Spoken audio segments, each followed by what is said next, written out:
The intent of the gospel. For I am not ashamed of the gospel of Christ, for it is the power of God to salvation for everyone who believes. Can you imagine? God's eternal intent was always to save us through the blood of his Son.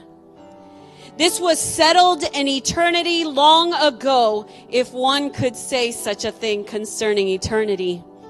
In Revelation 13:8, the scripture says that Jesus, the Lamb, was slain from the foundation of the world.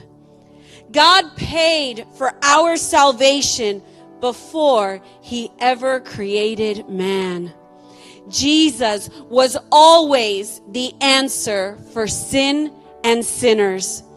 In Galatians 3, Paul the apostle calls them foolish because they are choosing works over grace.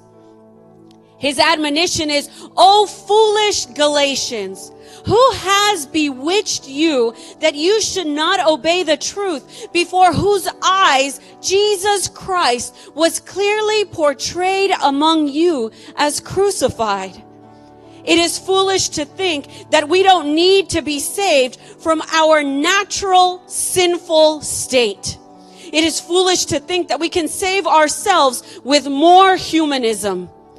It is foolish to think that religious works can save us. Therefore, Paul asks a series of questions that everyone should meditate on. Did you receive the Spirit by the works of the law or by the hearing of faith? Are you so foolish? Having begun in the works of the law, having begun in the Spirit, are you now being made perfect by the flesh? Have you suffered so many things in vain, if indeed it was in vain? He who supplies the Spirit to you and works miracles among you, does he do it by the works of the law or by the hearing of faith?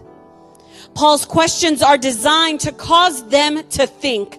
The Galatians who were hearing the gospel needed to think about all the benefits of the gospel over religion and works.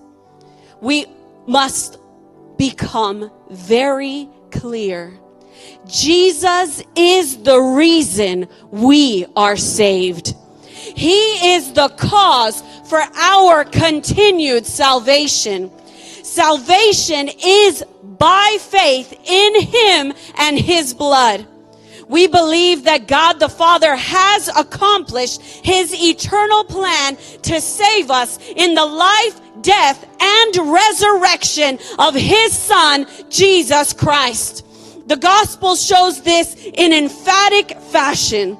In Romans 1:16, Paul says, "For I am not ashamed of the gospel of Christ, for it is the power of God to salvation for everyone who believes."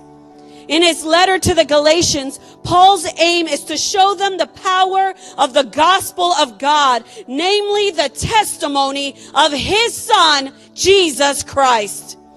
Paul continues his persuasive letter by revealing that even Abraham, the father of faith, was saved through the preaching of the gospel. This is clearly seen in the following verses. Abraham believed God, and it was accounted to him for righteousness. Therefore, know that only those who are of faith are sons of Abraham. We also are saved by the efficacy of his eternal sacrifice. Glory be to God. Pastor Don.